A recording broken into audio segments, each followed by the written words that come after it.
मोक्ष मार्ग प्रकाशक स्वाध्याय सीरीज में आप सबका हार्दिक स्वागत है। बाहर कैसा भी कितना प्रतिकूल वातावरण बना रहे, पर आप सबके लिए बहुत अच्छा सौभाग्य है अगर आप अभी तक पिछली क्लासें नहीं सुन पाए, पहले अधिकार की, दूसरे अधिकार की और तीसरे अधिकार की अभी तक की जितनी क्लासें हम कर चुके हैं वो आप अभी सुन लें। आपके पास बहुत रिलैक्स का समय है। अभी तक हम तीसरे अधिकार में चारित्र्य मोहिनी के उदय से, अर्थात मोहिनी के उदय से जीव को कैसे कैसे दुख होते हैं, एक कैसे कैसे झूठे उपाय करता है और उससे कैसे बचा जाए, इसकी बहुत ही मार्मिक चर्चा कल हमने की थी। आज हम अंतराय कर्म के उदय से इस जीव को कैसे कैसे दुख होते हैं और एक कैसे कैसे झूठे उपाय करता है और उनसे क्या निवृत्ति की जाए, कैसे निवृत्ति की जाए, इसकी चर्चा आज हम करेंगे। यहाँ पर ये अभी जो परिस्थिति बनी है, इस परिस्थिति में कुछ लोग तो परेशान हो रहे हैं कि हम करें क्या, और इसी परिस्थिति को आप अवसर के रूप में देख सकते हैं कि चलो अच्छा रहा कि अभी तक मुझे अपने काम के लिए समय नहीं मिलता था, अब कम से कम हम जो पेंडिंग काम है उनको पूरा कर सकेंगे। और पेंडिंग काम से मतलब मेरा सिर्फ इतना है कि जो कक्षाएं कदाचित आप नहीं सुन पाए काम की व्यस्तता के कारण, अब आप उनको सुन करके आप हमारे बराबर आ सकते हैं। समय का सदुपयोग करें, ऐसी मेरी आपसे विनंती है। और अब अपन अपने विषय की ओर आते हैं। अपन बात कर रहे थे कि जीव को संसार में दुख है और उस दुख की चर्चा अपन कर्मों के आधार से कर रहे हैं। कर्म के उदय के कारण जीव दुखी है। इसमें अपन ने ज्ञानावरण, दर्शनावरण कर्म के उदय से दुख वो देखा, फिर मोहिनी कर्म के कारण दुख देखा। अब हम अंतराय कर्म की तरफ बढ़ रहे हैं और अंतराय कर्म के दुख में भी अब चूंकि ज़्यादा कहने को बचा नहीं, क्योंकि चारित्र मोहिनी और दर्शन मोहिनी में दुख का तो मूल मुद्दा तो वो था, तो उसकी चर्चा तो पूरी कर चुके। तो अब अंतराय कर्म में जो रिलेवेंट सब्जेक्ट है कि अंतराय का फंक्शनिंग क्या है, अंतराय कर्म का काम करने की पद्धति क्या है, कि अंतराय कर्म के काम करने की पद्धति ये है कि वो जो चाहे सो होने नहीं देता। सही है। शक्ति का अभाव। तो शक्ति का अभाव इस सिचुएशन है। अब ये तो हुआ कर्म का उदय। अब एक कर्म का उदय दुख रूप क्यों बन गया? क्योंकि इस शक्ति के अभाव में इच्छा जुड़ गई कि चाहा सो नहीं होता। अच्छा। नहीं होना तकलीफ का कारण नहीं है, हमने जो चाहा वो नहीं हुआ, तकलीफ का कारण तो वो है। इसलिए अंतराय कर्म भी दुख का कारण बन गया। जैसे मैं चाहता था मैं इतने विद्यार्थी हैं, इनको मैं सबको अपनी तरफ से पढ़ाऊं, ये चाहा मैंने, लेकिन हमारे पास तो उतना धन नहीं था अथवा उतना ज्ञान नहीं था, इसलिए हमने उनको नहीं पढ़ा पाए, हमें दुख हो गया। तो दुख का कारण विद्यार्थी को पढ़ा पाना या नहीं पाना नहीं है, दुख का कारण वो इच्छा हो गई। मैं इसको ऐसे भी कहता हूँ कि हमारे पास 2 रुपये हैं, अब ये 2 रुपये हमें सुखी करेंगे कि दुखी करेंगे? कि 2 रुपये अपने आप में सुखी दुखी करने वाले नहीं हैं। इच्छा कितनी बड़ी? 2 रुपये सुख का कारण बनेंगे कि दुख का कारण बनेंगे, इसका निर्णय करने के लिए हमें आपसे एक प्रश्न और पूछना पड़ेगा कि आपकी डिमांड क्या है। डिमांड साइज अगर आपकी 2 रुपये से कम है तो ये सुखी करेंगे, वाह हमने तो 1 रुपये सोचा था, हमें 2 मिल गए। और आपकी डिमांड साइज 2 रुपये से ज़्यादा है, अरे यार हमने तो 200 चाहे थे, 2 ही मिले, तो आप दुखी हो जाओ। तो दुख का कारण मैं फिर कह रहा हूँ कि मूल कारण तो दुख का वो दर्शन मोह के उदय से होने वाला, समझ लो, जो अतत्व श्रद्धा ने वो रहा। और अतत्व श्रद्धा के लिए ये सारी चीज़ें हैं, हेल्पिंग वर्ब बन गई। तो अंतराय कर्म अपने आप में दुख का कारण नहीं है, अथवा अंतराय कर्म का उदय अपने आप में दुख का कारण नहीं है, लेकिन अंतराय कर्म के उदय के साथ जब वो मोहिनी कर्म का उदय साथ में होता है तो वो दुख का कारण बन जाता है। क्यों? दुख का मूल कारण तो इच्छा है। वो अंतराय के कारण शक्ति प्रकट नहीं हो रही, शक्ति प्रकट हो जाती तो हमारे सारे काम हो जाते। सही बात है ना, लेकिन शक्ति प्रकट नहीं हो रही तो शक्ति के प्रकट नहीं होने से हमें कोई असुविधा भी तो नहीं है। मैं अगर आज मैं किसी को पैसा नहीं दे पा रहा हूँ तो नहीं दे पा रहा हूँ, पर आ जाए तो अच्छा है। हाँ, लेकिन वो तकलीफ कब हुई कि जब मैं चाहूँ कि मैं दूँ और नहीं दे पाऊँ। अगर मैं चाहूँ नहीं तो वो दुख का कारण नहीं है। मेरे पास आज 2 कुर्ता हैं कि 20 कुर्ता हैं, उससे क्या फर्क पड़ता है? फर्क तो इस बात से पड़ता है कि मैं चाहता था 200 हैं 2, इसलिए दुख हुआ। पर 200 बने रहने तो कूल है, जब आ जाएंगे जरूरत पड़ेगी तो पहन लेंगे। सही बात है। इसकी चर्चा अपन पिछली कक्षा में बहुत विस्तार के साथ करके आए हैं कि अगर 200 बन जाए तो बहुत बढ़िया है, लेकिन 200 के बाद अपर सर्किट कहाँ है, इसका फुल स्टॉप है या नहीं है? कि 200 बन जाएंगे तो हमें 2000 की इच्छा हो जाएगी, फिर 2000 हो जाएंगे तो 2 लाख की इच्छा हो जाएगी, तो क्या करेंगे? समस्या ये है कि संयोगों के अनुकूल हो जाने से सुखी होने की जो मान्यता, जो खास करके पुण्य के उदय वालों को विशेष रूप से होती है, उसमें तकलीफ ये है कि इसमें अपर लिमिट कोई नहीं है। मिनिमम तो कदाचित कह दो कि भाई ये 2 रोटी खाने में लगेंगी तो काम हो गया, लेकिन अपर लिमिट कहाँ है? कोई नहीं है। नहीं है, इसलिए वो दुख का कारण है। सही है। अच्छा, और इसमें भी और मजेदारी बात है कि जो हो उससे वो सुखी नहीं होता, लेकिन जो नहीं है उससे वो दुखी और होता है। उसने 200 चाहा और 200 मिल गए, तो अब उसको मजा आना चाहिए ना, कि मजा नहीं आता। क्यों? तत्काल उसकी अरे यार 2000 तो नहीं है, तो 200 का मजा नहीं लेता, लेकिन 2000 नहीं है उसकी सजा जरूर लेता है, इसलिए दुख का कारण होता है। सही है। अब इस एंगल से आप इस पूरे प्रकरण को पढ़ेंगे तो आपको पूरी बात ख्याल में आएगी। पेज नंबर 57 नंबर का पेज है। अंतराय कर्म के उदय से होने वाला दुख और उससे निवृत्ति तथा जीव के मोह द्वारा दान, लाभ, भोग, उपभोग, वीर शक्ति का उत्साह उत्पन्न होता है, परंतु अंतराय के उदय से हो नहीं सकता, तब परम आकुलता होती है, सो यह दुख रूप ही है। अंतराय के उदय हो नहीं सकता। भाई अंतराय का फंक्शनिंग ये है ना कि भाई आत्मा की जो दान, लाभ, भोग, उपभोग, वीर की शक्ति है, वो शक्ति अंतराय के कारण बाधित हो जाती है, तो उसको आकुलता होती है। इतनी 5 चीजों में काम करता है कि और भी चीजों में? ये 5 तो उसके मूल भेद बताएं, बाकी तो हर चीज के संदर्भ में जिस चीज के संदर्भ में भी शक्ति का अभाव हो जाए, जिस चीज के संदर्भ में भी वेरियर आ जाए, तो वेरियर माने अंतराय। अच्छा, तब परम आकुलता होती है, सो यह दुख रूप ही है। इसका उपाय यह करता है कि जो विघ्न के बाह्य कारण सूझते हैं उन्हें दूर करने का उद्यम करता है, परंतु यह उपाय झूठे हैं। उपाय करने पर भी अंतराय का उदय होने से विघ्न होता देखा जाता है, और अंतराय का क्षयोपशम होने पर बिना उपाय भी विघ्न नहीं होता। ठीक है, इसलिए विघ्नों का मूल कारण अंतराय है। ये बात आपको अगला जो पैराग्राफ पढ़ेंगे उससे स्पष्ट हो जाएगी। तथा जैसे कुत्ते को पुरुष द्वारा मारी हुई लाठी लगी, वहां वह कुत्ता लाठी से वृथा ही द्वेष करता है, उसी प्रकार जीव को अंतराय से निमित्तभूत किए गए वाह्य चेतन अचेतन द्रव्यों द्वारा विघ्न हुए, यह जीव उन वाह्य द्रव्यों से व्यथा द्वेष करता है। अन्य द्रव्य इसे विघ्न करना चाहे और इसके ना हो, तथा अन्य द्रव्य विघ्न करना ना चाहे और इसके हो जाए, इसलिए जाना जाता है कि अन्य द्रव्य का कुछ बस नहीं है। जिसका बस नहीं है उनसे किस लिए लड़े, इसलिए यह उपाय झूठा। भाई अंतराय हुआ तो अंतराय के उदय में होने वाले दुख को दूर करने के लिए क्या करता है कि जिसने उस अंतराय में निमित्त बना उसे लड़ने के लिए तैयार हो जाता है। कि मैं तो अपनी लड़की के लिए लड़का देख रहा था, अच्छा वे तो सब फाइनल थे, तुमने भड़का दिया। अरे उन्हें भड़कना था, इसलिए कोई भी आदमी निमित्त बन गया। मैं कौन होता हूँ भड़काने वाला? मेरे भड़काने से भड़कते होते तो फिर कभी किसी का हो ही नहीं। लेकिन बात तो ऐसी नहीं है।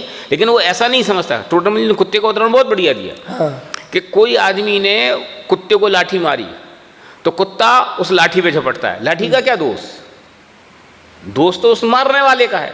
और यही बात शेर के साथ हो तो शेर लाठी को नहीं झपटता, लाठी मारने वाले को झपटता है। क्यों? वो जानता है कि असली शैतानी किसने करी।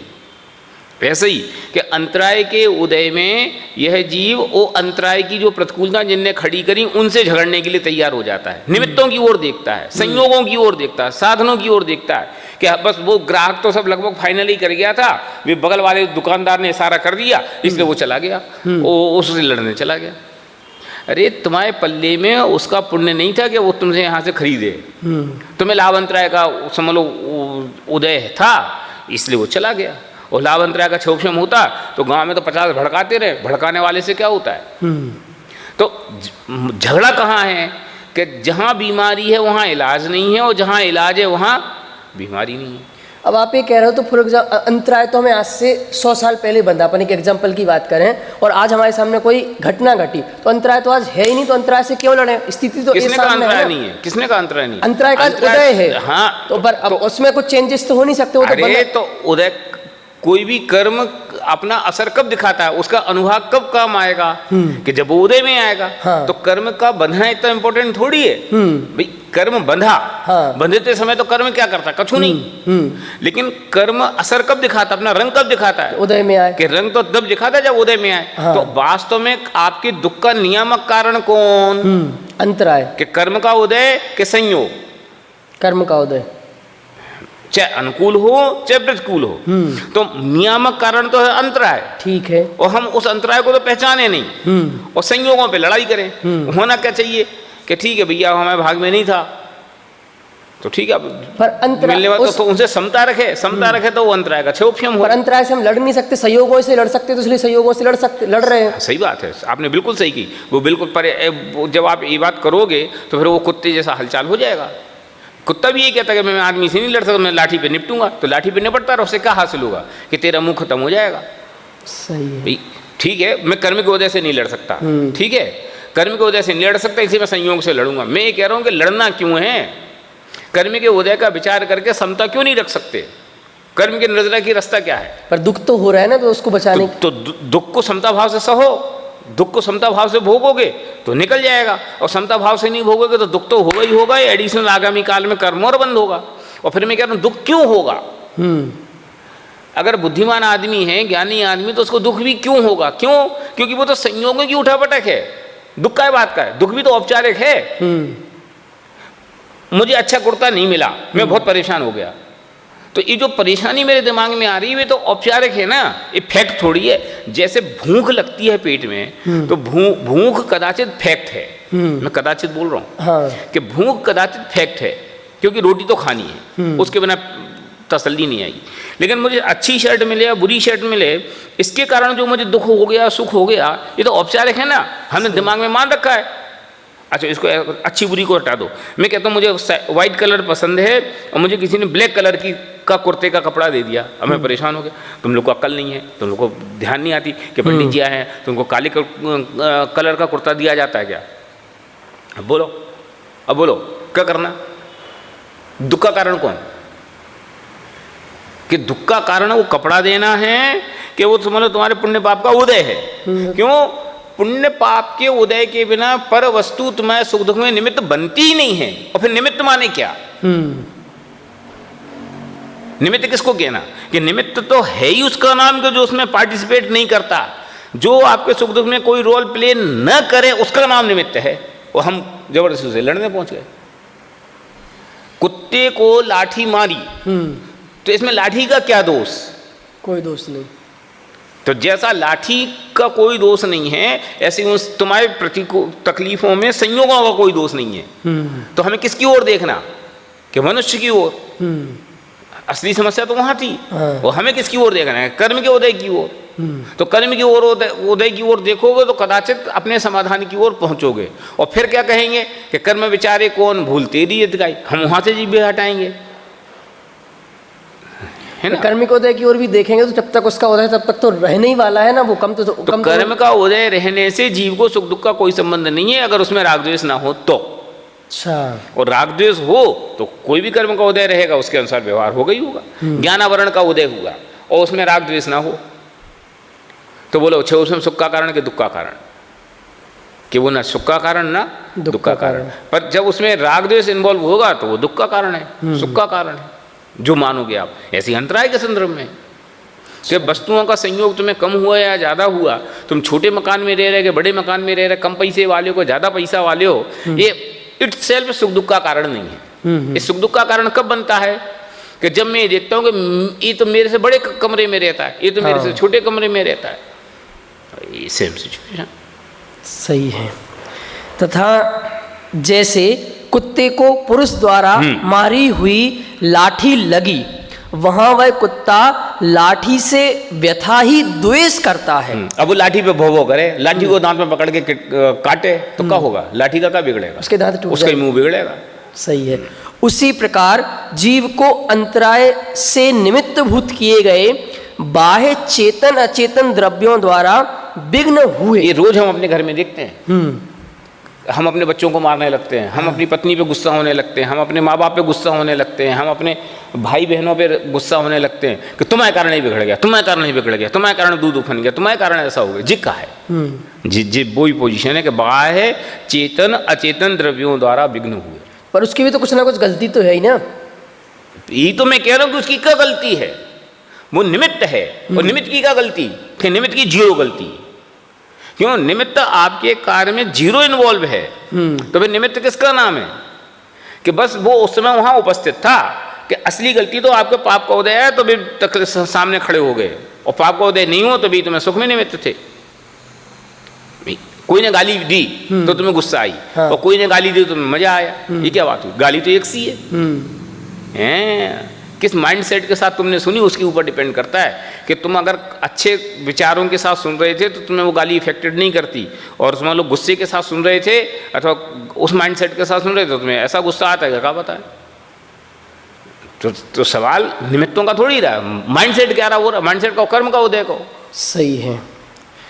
उसी प्रकार जीव को अंतराय से निमित्तभूत किए गए बाह्य चेतन अचेतन द्रव्यों द्वारा विघ्न हुए यह जीव उन बाह्य द्रव्यों से व्यथा द्वेष करता है। अन्य द्रव्य इससे विघ्न करना चाहे और इसके ना हो। अपन देखते हैं 50 बार कि हम बिगाड़ने वाले तो 50 लोग खड़े हैं 24 घंटे। अगर बिगाड़ने वालों के सहारे बिगड़ती हुई चीज तो हमारी तो दुकान कभी ना चले। सही है। पड़ोसी वाला दुकानदार कब चाहता है कि तुम्हारी दुकान में ग्राहक आए, लेकिन तो भी आता है कि नहीं आता है। तो पड़ोसी के चाहने से क्या होता है, काहे के लिए पड़ोसी से लड़ रहा है। और कई बार ऐसा भी होता है कि हम कितनी बुलाते रहे, आदमी नहीं आता। सही है। तो तुम्हारे भाग में होगा वो तुम्हें मिलेगा, और तुम्हारे भाग में नहीं होगा वो तुम्हें नियम पूर्वक नहीं मिलेगा। इसलिए अपने भाव की समालोचना करो, पब्लिक की और दुनिया की समालोचना करने की जरूरत नहीं। पब्लिक से लठा लठी करने का लाभ नहीं। यानी बाह्य सहयोग प्रतिकूल भी मिल जाए, अगर अंतराय का उदय नहीं है तो ठीक है। हाँ, वे आपको प्रभावित नहीं करेंगे। सही है। तथा अन्य द्रव्य विघ्न करना ना चाहे और इसके हो जाए, मतलब वो नहीं चाह रहा है फिर भी अगर अंतराय का होता है कि नहीं होता है कि मैं तुम्हें परेशान नहीं करना चाहता हूँ, लेकिन अपन दोनों जा रहे थे पैर लगा और गिर गए, तुम्हारी टांग टूट गई। सही है। और कई बार हम चाह रहे थे तुम्हारी टांग टूट जाए, मैंने टांग लगाई और तुम दूर से निकल गए। तो हमने चाहा और नहीं हुआ, और हमने नहीं चाहा फिर भी हो गया। तो जब तुम्हारी टांग टूटने का समझ लो भवितव्य था या पाप का उदय था तो हमारी टांग निमित्त बन गई, और जब तुम्हारी टांग टूटने का पाप का उदय नहीं था तो हमारी टांग लगी तो भी तुम बच गए। सही है। इसलिए जाना जाता है कि अन्य द्रव्य का कुछ बस नहीं है। ये सिद्धांत वाक्य है कि कोई किसी को सुखी दुखी नहीं कर सकता। और हमारी समस्या ये है कि हम अपने सुखी दुखी के लिए बस दूसरों को देखते हैं। इसने मुझे सुखी किया, इसने मुझे दुखी किया, ये अच्छा ये बुरा, ये रखने लायक ये हटाने लायक। ये जो बुद्धि है यही दुख की उत्पादक है। सही है। वस्तु दुख का उत्पादक नहीं है। उन वस्तुओं के प्रति जो राग द्वेष की बुद्धि, और राग द्वेष से भी इम्पोर्टेंट उसमें ये मेरे को भला कर सकता है और मैं इसका भला कर सकता हूँ, ये कर्तव्य ममत्व के साथ जो राग द्वेष की बुद्धि है वो दुख का कारण। सही है। अब प्रेरणा वाक्य जिनका वश नहीं है उनसे किस लिए लड़े। ये विचार आ जाए तो आपके घर की लड़ाई खत्म हो जाए, मोहल्ले की लड़ाई खत्म हो जाए, पड़ोस की लड़ाई खत्म हो जाए, समाज की लड़ाई खत्म हो जाए। मैं अध्यक्ष बनने खड़ा हुआ था, उनने बिगाड़ दिया, सब लोग मेरे पक्ष में थे, इनने बिगाड़ दिया, और फिर उसका रिटर्न नहीं होता। जिंदगी भर हम उसका मुंह नहीं देखना चाहते। सही है। और कई बार समाज में मंदिरों में इसलिए दंगल हो जाते हैं कि बस कि तुम क्या समझते हो, अब मैं भी दिखाता हूँ, नया मंदिर बना लेंगे। फिर इससे कितना नुकसान होता है, और ये ख्याल में आ जाए तो क्या का झगड़ा है। बोलो कौन किसी का क्या कर सकता है, कोई किसी का कुछ। तुम्हारे पाप का उदय हो तो लाख कोई चाहे तो कोई तुम्हें ठीक नहीं कर सकता, और तुम्हारे पुण्य का उदय हो तो लाख कोई चाहे तुम्हारा बिगाड़ नहीं सकता। बड़े पंडित अरे अपन प्रथमान युग में हजारों ऐसी कथाएं पढ़ते हैं कि नहीं। श्रीपाल की पढ़ो, मैना सुंदरी की पढ़ो, कोटि भट्ट श्रीपाल की पढ़ो। बोलो कैसी कैसी वो थी ना, कौन सा श्रीपाल ही था, कोई और थे, मैं नाम भूल गया जस्ट अभी, कि उनको धनपाल कौन थे भूल गया अभी, कि उनको मारने के लिए उनकी माँ ने कितना प्रयत्न किया कि जहर के लड्डू दे दिए, उसको गुफा में भेज दिया, और जहाँ से वहाँ से प्राइज लेके आ जाए। और उसके भाइयों को जैसी वो अनुकूलता दे वही बिगड़ जाए। ये का है कि अपने कर्म का उदय प्रतिकूल हो तो हम कितना ही संभालो नहीं संभलेगा, और जब अनुकूलता होगी तो कोई कितना ही बिगाड़े बिगड़ेगा नहीं।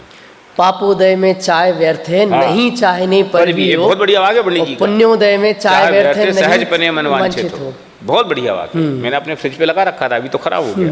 दिन में 50 बार नजर में आता था, बहुत मजा आता था। कि पापोदय में चाह व्यर्थ है, नहीं चाहने क्या पर भी मतलब है? क्यों?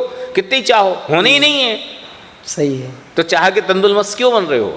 और ऐसे ही कि पुण्योदय में चाह व्यर्थ है। सहज पने मन वांछित। क्यों? काहे के लिए चाहना? क्यों? सब लाइन लगाए खड़े हैं, चाहने से फायदा का है? उसका कोई लेनी देना नहीं है। तुम जितना चाहते हो उससे लाख गुना एक्स्ट्रा मिल रहा है, काहे के लिए परेशान हो रहे? इसलिए चाह दुखदाई है। सही है। जिनका वश नहीं है उनसे किस लिए लड़े, इसलिए यह उपाय झूठा है। ये समझ में आना चाहिए, किसी को समझ में नहीं आता। तो फिर सच्चा उपाय क्या है? कि वही सच्चा उपाय जो अपन बराबर रिपीट करके आए हैं। हाँ। कि मिथ्या दर्शन आदि के द्वारा जो इच्छा है वो खत्म हो तो फिर काम खत्म हो जाए। तब सच्चा उपाय क्या है? मिथ्या दर्शनादिक से इच्छा द्वारा जो उत्साह उत्पन्न होता था। इच्छा द्वारा जो उत्साह उत्पन्न होता है, इसका मतलब आप समझ लो कि इच्छा द्वारा उत्साह माने परद्रव्यों में ग्रहण त्याग की बुद्धि। अच्छा, उसमें चेंजेस कर उसमें ईगरनेस, प्रयत्न, ये इसका नाम है। उत्साह उत्पन्न होता था इच्छा के द्वारा। मैं इसको रख दूंगा तो बड़ा बन जाएगा, इसको हटा दूंगा तो ये छोटा बन जाएगा। ये परद्रव्य में उठा पटक का जो विकल्प है ना, कि इच्छा के द्वारा ऐसा जो उत्साह उत्पन्न होता था वह सम्यक दर्शन से दूर हो गया। जब हमने जान लिया कोई किसी को कुछ नहीं कर सकता, विकल्प ही खत्म हो गया, सारे विकल्प खत्म हो जाएंगे। और सम्यक दर्शनादि द्वारा ही अंतराय का अनुभाग घटे, तब इच्छा तो मिट जाए और शक्ति बढ़ जाए। हाँ, ये दो तरफा काम हो गया। हाँ। कि अभी तक क्या था कि डिमांड ज्यादा थी और सप्लाई कम थी। ठीक है। कि चाहता था तो 200 रुपये था और मिलते 2 रुपये थे। तो डिमांड साइज थी ज्यादा। हाँ। और सप्लाई साइज थी बहुत कम, छोटी, तो परेशान था। अब क्या हुआ कि डिमांड साइज तो हो गई 0 या छोटी। हाँ। सम्यक दर्शन से अब जो हो जाए बहुत बढ़िया, सब में सहज। तो डिमांड साइज से हो गई छोटी और सप्लाई साइड बढ़ गई। क्यों? समता आई, समता से पुण्य हुआ, पुण्य से वो उसका क्षेत्र विशेष हो गया। तो वो जो चाहे उससे ज़्यादा ही आगे बढ़े। सही है। मैं चाहता हूँ लोग जय जयकार करें, तो मैं जहाँ जाता हूँ वहाँ लोग लाइन लगाए खड़े रहते हैं। मैं चाहता हूँ गाड़ी में, एक अच्छी गाड़ी में बैठूँ, लोग तो एक से गाड़ी की लाइन लगाए रहते हैं। तो क्या हुआ कि सप्लाई साइड बढ़ गई और डिमांड साइड छोटी हुई। अब मुझे कौन दुखी करे? दुख ही था वो सप्लाई और डिमांड के डेफिसिट में, कि डिमांड ज़्यादा थी, सप्लाई कम थी, तो परेशान था। सही। और अब क्या हुआ कि सम्यक दर्शन के द्वारा डिमांड तो हो गई 0 या कम और सप्लाई भरपूर हो गई। क्यों? तत्व के प्रति यथार्थ दृष्टि आ गई। तो तत्व के प्रति यथार्थ दृष्टि आने से समता भाव हो गया। समता भाव होने से कर्म का जो प्रतिकूल बंध है वो खत्म हो गए, पुण्य के अनुभाग विशेष हो गए। हाँ, कर्म जो पाप प्रकृति वो भी कन्वर्ट हो जाती है। तो वो मिट्टी में हाथ डाले तो सोना बन जाए, और वो सोने में हाथ डालता था तो मिट्टी बन जाता था। तो सोने में हाथ डाले मिट्टी बन जाता तो दुख होता था, अब मिट्टी में हाथ डालता सोना बन जाता। तो हाय हाय से कोई उपलब्धि होने वाली बिल्कुल नहीं, किसी कीमत पे नहीं, 3 काल नहीं। इसलिए हाय हाय मूर्खता है। सही है। और ये बात सबको समझ में आनी चाहिए। तब इच्छा तो मिट जाए और शक्ति बढ़ जाए, तब वह दुख दूर होकर निराकुल सुख उत्पन्न होता है।